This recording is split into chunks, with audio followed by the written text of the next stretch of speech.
Let's take a look at case study 3. I'm going to introduce you to Jess. She's got a 3.95 unweighted GPA and a 34 ACT, so she's an incredible student. She lives in Hartford, Connecticut. Between the support of her parents and her grandparents, she will have all costs of college attendance covered and will graduate with no student loans no matter where she attends. She falls below Ivy recruiting standards. Jess jumps 18 feet in the long jump, runs 12.3 in the 100, and 25.2 in the 200 during her junior year, which are approximately equivalent to 59 seconds in the 400, 2:16 in the 800, 5:10 in the mile, 38 feet in the shot, 125 feet in the discus. So Jess has everything going for her academically and financially, but she falls a little bit below the recruiting standards in the Ivy League. In this example, we're going to show you what a near perfect execution of the recruiting process would look like for Jess. Because her grades are so good, she will have no academic limitations at schools that she will be getting a support slot. Meaning, if she has a support slot, she will be admitted to essentially any school based on her academics. However, she will be limited by her athletic ability. She won't be getting a support slot at Stanford or Duke, and most likely will not be getting a support slot at most Ivies. Additionally, if she decides to attend a top academic school without support slot, she will be up against the incredibly challenging admission standards. May of Jess's junior year. Jess excels during her junior year, reaching 17.10 in the long jump and 12.4 in the 100 meters, exceeding nearly all D3 recruiting standards, but still falling shy of Ivy recruiting standards. She emails 20 college coaches with a short but informative introductory email. The schools include all 8 Ivies, 6 NESCAC schools: Williams, Bates, Bowdoin, Colby, Middlebury, and Amherst, along with Duke, U Chicago, Washington University, Vanderbilt, Northeastern, and Georgetown. May continued. She hears back from 11 coaches of the 20, including all 8 Division III schools. They responded to her email, and many of them scheduled phone calls. 3 Division I schools, Yale, Northeastern, and Brown, also respond. The Yale and Brown coaches respond with encouragement and the marks that Jess would need to achieve to be a recruited student athlete, along with information about how to walk on to the team if she is admitted on her own, but they don't schedule any phone calls. June.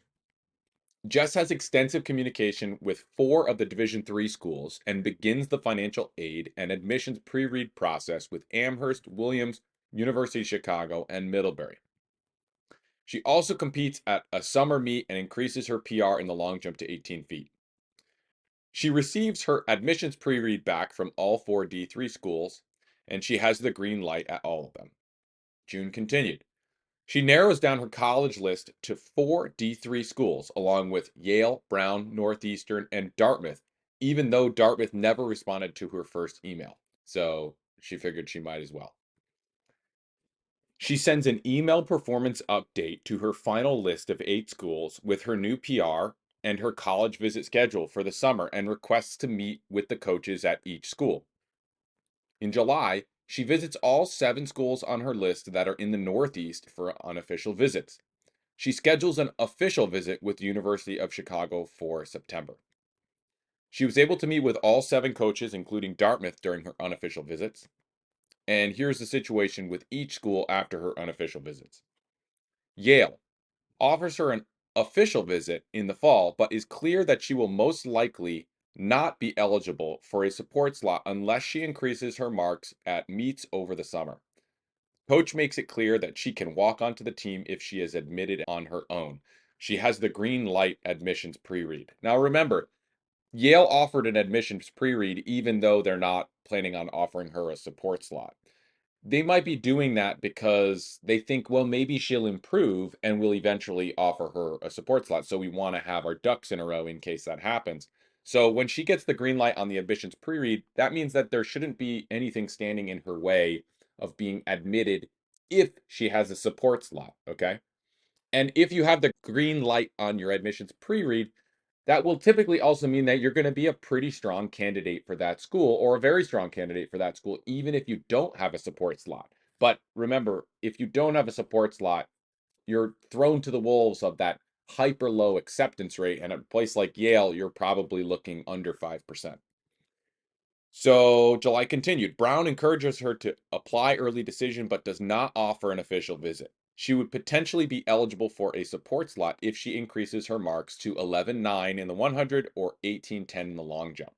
The coach makes it clear that she can walk onto the team if she is admitted on her own, but will not begin the admissions pre-read until performance improves further. So this coach is more or less doesn't want to do the work to do an admissions pre-read before she improves. Now, an admissions pre-read is not only a lot of work for the student athlete to compile all of their information, but it's also a lot of work for the coach to compile that information and put it into the system.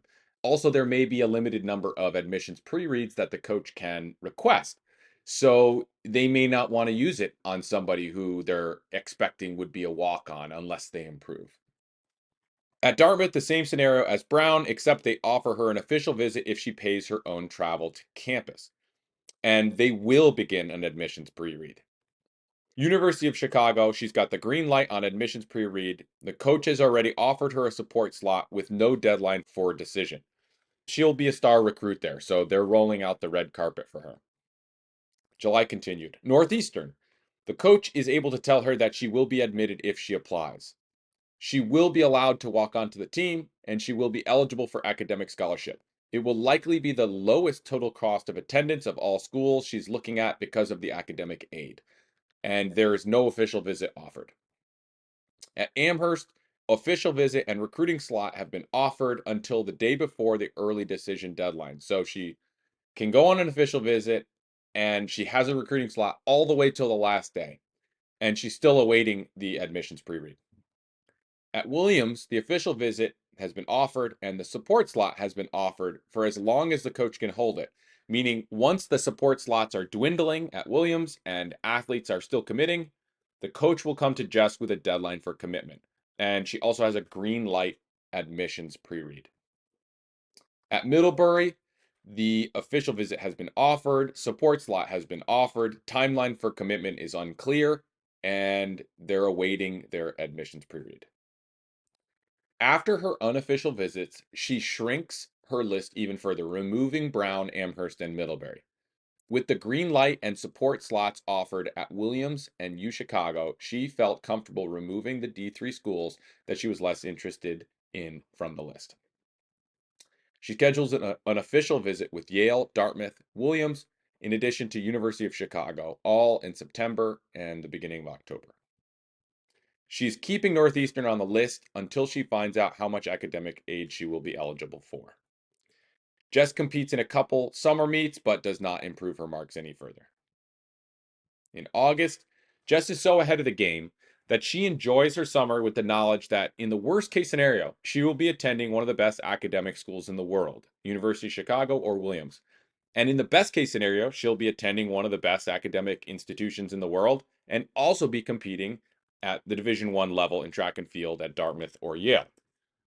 Or she'll be attending an excellent academic institution like Northeastern and be saving her parents and grandparents a bunch of money. In September, Jess visits Williams, Yale, and the University of Chicago. Williams is too rural for her, but she falls in love with Yale. She asks the Yale coach on her visit what her status is with attaining a support slot. The coach reiterates that they would love to coach her and have her on the team, but they don't have a support slot for her. The coach tells her that if she applies early action, she will have as good a chance as anyone to be accepted, and she is welcome to be on the team if she is admitted. While Jess is in love with Yale, this plan has its downsides. While Yale's early action plan is not binding, let's take a moment to talk about early decision versus early action versus regular decision. In early decision, you can only apply to one school early decision. And if you are admitted, you have to attend. It's binding. Okay. Early action is early. The deadlines are usually the same for early action and for early decision. And you can only apply to one school early action, but it's not binding. So early decision and early action are both an opportunity for you to be admitted early. And also, it increases your chances of being admitted if you run in the early action or early decision application cycles. But the difference is that early decision is binding, early action typically is not binding. Now, In regular decision, you can apply to as many schools as you want. You can choose from any of the schools that you were admitted to attend. But I would advise you to read up on the application process at each school that you're looking into to make sure there aren't any nuances that kind of vary from those typical guidelines that I just gave you.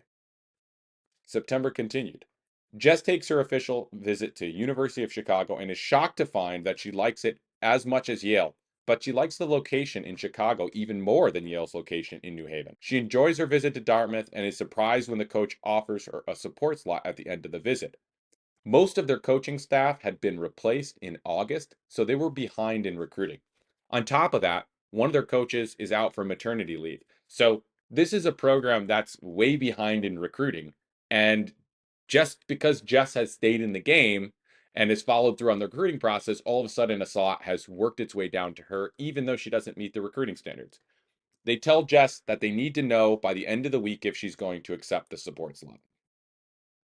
September continued. Jess finds herself in a pretty awesome position here. She has offers for support slots at University of Chicago, Williams, Dartmouth. Williams is out. It's too rural. Despite Dartmouth being her only Ivy offer of support, she likes Chicago and Yale better, so Dartmouth is out.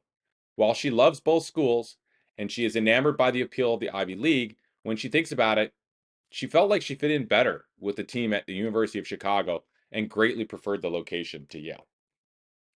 Jess calls the coach at University of Chicago to commit and makes absolutely certain that her application will be supported when she applies. Then she goes ahead and calls the coach at Williams, Dartmouth, and Yale to thank them for their time and to alert them that she has committed to the University of Chicago.